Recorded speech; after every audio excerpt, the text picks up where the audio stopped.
Okay, so as we sit down to start planning and we're doing this with our backwards design approach, we are going to actually put our plan on the Canvas page. In addition, we're going to start, of course, with the scope and sequence, where everything's divided up with the instructional tasks and objectives. We need the companion document to get that clarification if we have any questions. And in addition, we have the scope and sequence guide put out. Find this on Canvas page.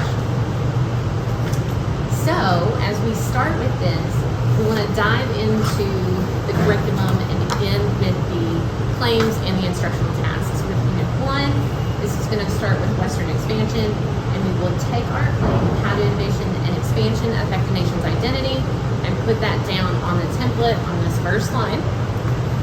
And then we will dive into the task and find those questions that help support the inquiry approach, as well as those questions that help you clarify and produce the deliverables.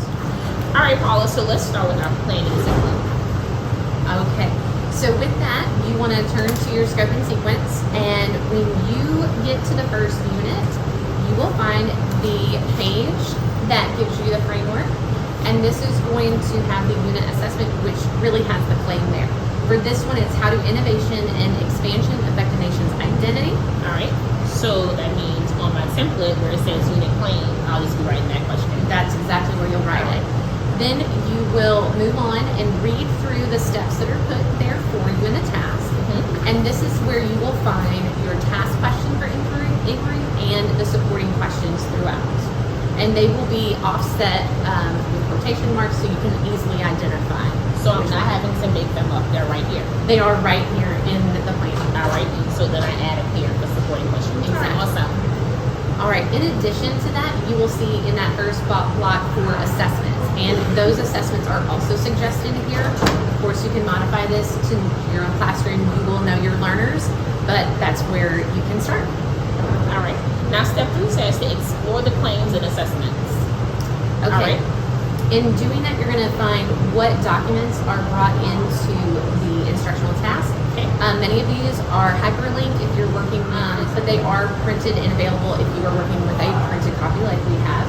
And you would place that on the template under source, identify what evidence needs to be done, and your strategies that you're going to take with your learners in order to do it.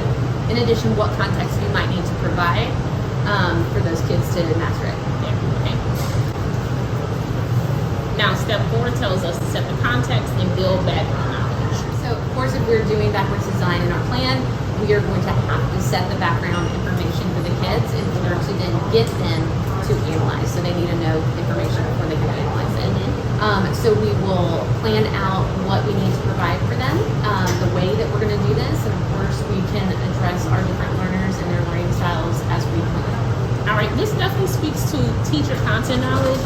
And I'm also, my biggest takeaway right now is you cannot wing a social studies lesson. You cannot, no.